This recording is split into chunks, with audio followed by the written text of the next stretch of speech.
For 2,000 years, a silent witness has been hiding in the scorched canyons of the Egyptian Eastern Desert, waiting for our technology to catch up with its secrets.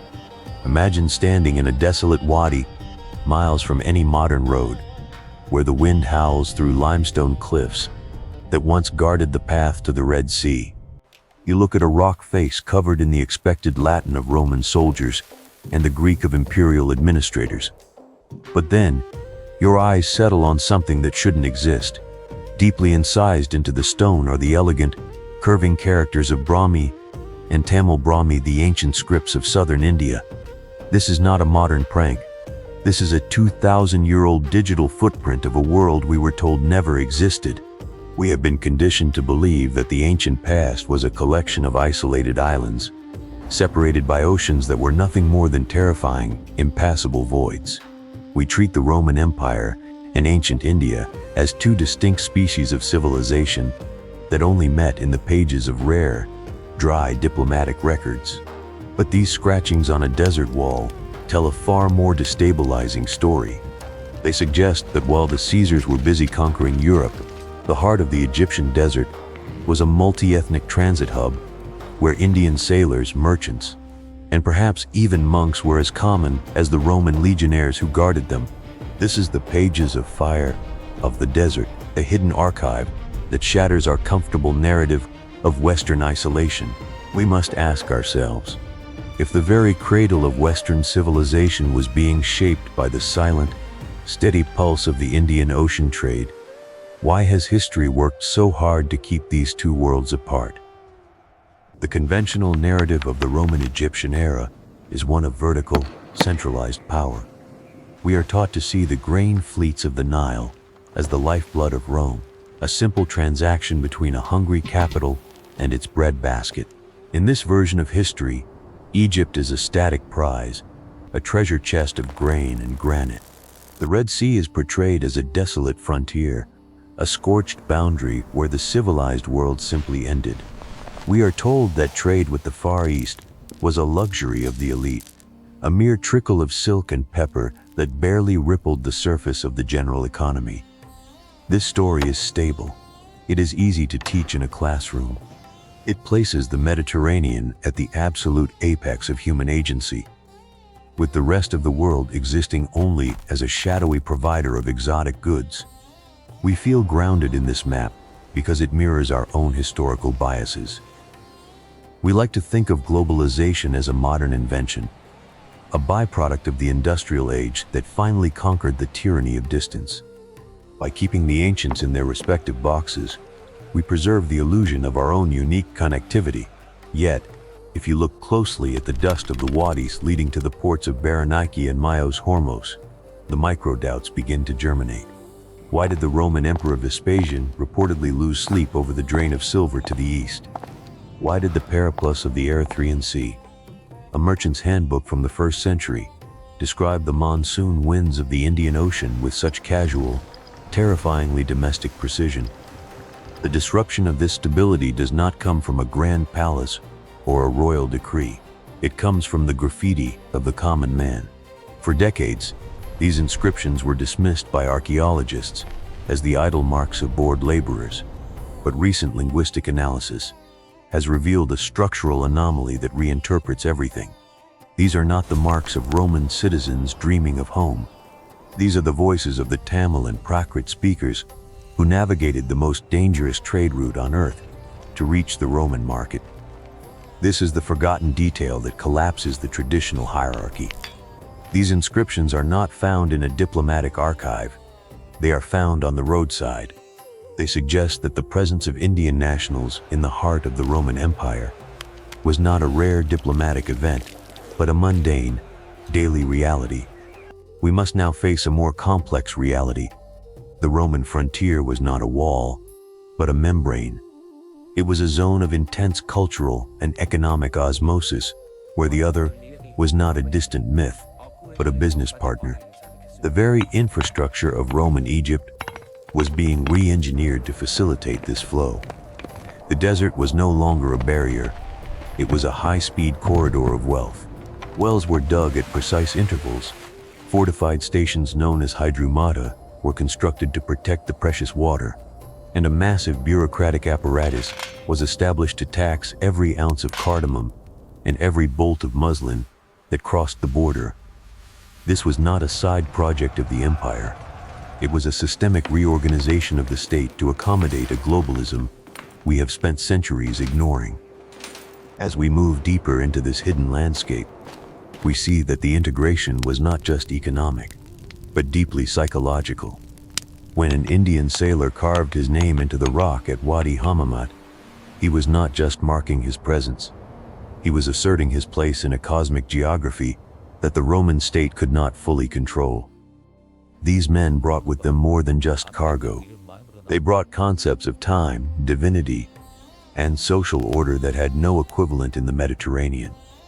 We begin to see the shadow of a systemic effect where the cultural purity of the empire was being diluted by the very wealth that sustained it. The elite in Rome wore transparent cone silks and smelled of Indian nard, while simultaneously writing satires about the contamination of their traditional values by foreign influences. They were addicted to a world they claimed to despise, a paradox that echoes through every superpower that has ever attempted to harvest the world's riches without accepting the world's people. This was the first example of a global system failing to understand its own complexity. The vastness of the world was shrinking, but at a cost that is only now becoming visible to us. We see the beginnings of a world where identity is no longer tied to the soil, but to the root. As we trace these ancient characters across the desert floor, we uncover a systemic reorganization that predates our modern supply chains by 2 millennia. The Roman state did not merely stumble upon this trade. It architected a reality to sustain it. In the 1st century, the Red Sea ports of Berenike and Myos Hormos were transformed from sleepy outposts into the lungs of the empire.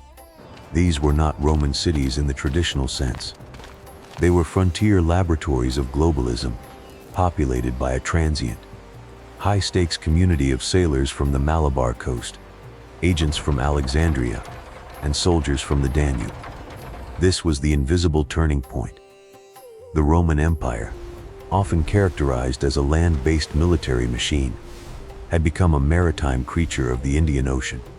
The tax revenue from a single cargo of a merchant ship arriving from India could equal the annual land tax of an entire province. This was an unintended consequence of success.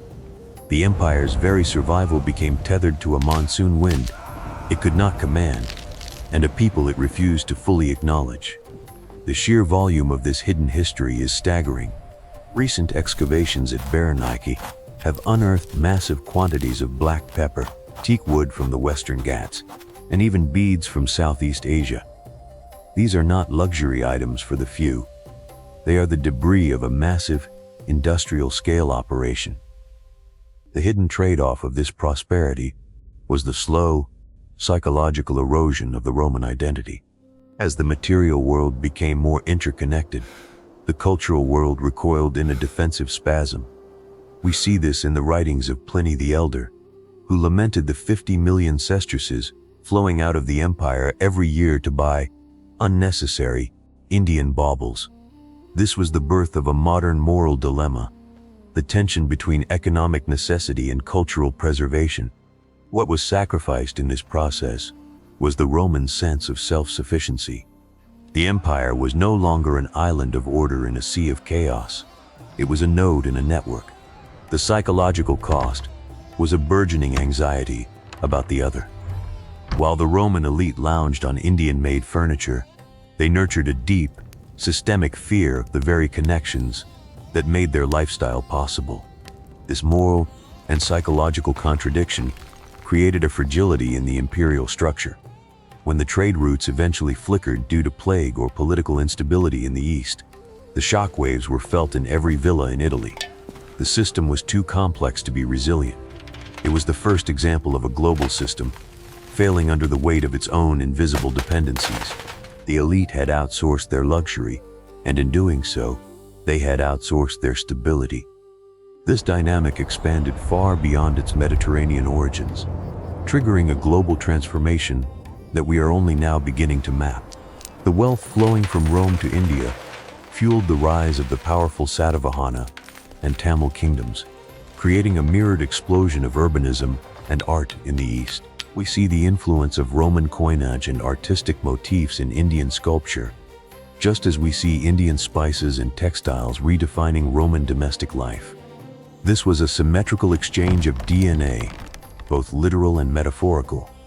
It suggests that the rise of the West and the greatness of the East were never parallel tracks, but a single, intertwined cable. The tragedy of our historical memory is that we have cut this cable to simplify the story. We have chosen to remember the legions and the temples while forgetting the sailors and the desert graffiti. This erasure was not accidental. It was a structural necessity for the later colonial narratives of the 18th and 19th centuries to justify the discovery of the East. The modern world had to first forget that the East had already discovered the West 2,000 years ago. We are living in the modern structural echo of this ancient amnesia. Today, we look at our own globalized supply chains with a similar mix of dependence and dread. We rely on the labor of people thousands of miles away whose names we will never know and whose scripts we cannot read. The paradox of progress is that every new connection creates a new vulnerability. The Roman-Indian trade was a monumental achievement of human spirit and engineering, a triumph over the brutal geography of the desert and the sea. It brought the wisdom of the Upanishads and the logic of the Stoics into the same orbit. But it also created a systemic trap. By the time the 3rd century arrived, the empire was so dependent on this external flow that any disruption became an existential threat. This is the hidden cost of complexity. We build bridges that we eventually cannot afford to cross, but are too afraid to burn. The high-retention history we seek is not found in the victories of emperors, but in the quiet, persistent presence of the foreigner in the heart of the homeland. The Indian graffiti in Egypt is a mirror. It shows us that the boundaries we draw between us and them have always been porous, even when we pretended they were made of stone. The first global collapse was not caused by a single invasion, but by the slow realization that the system had become too vast to be managed and too integrated to be safe.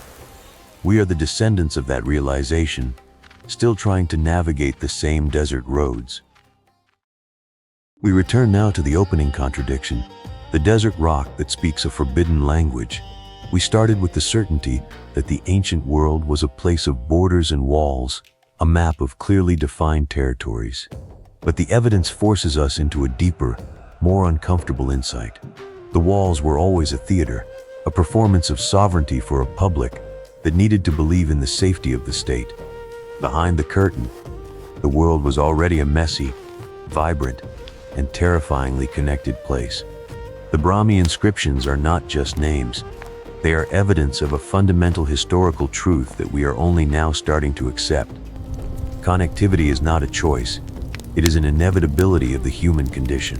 Every empire that has tried to reap the benefits of the world while shutting out the world's influence has eventually been consumed by that very contradiction. The Roman Empire did not fall because of the barbarians at the gate. It fell because it could no longer sustain the fiction of its own isolation. The world was already one, and the empire was merely a part of it. As we look at the rising tensions of our own century, we must ask, are we building a future, or are we simply carving our names on a wall, waiting for the desert to reclaim the road? The silence of the wadi provides no answer, only the cold, hard reflection of our own enduring hubris. History is not a line, but a circle of recurring shadows.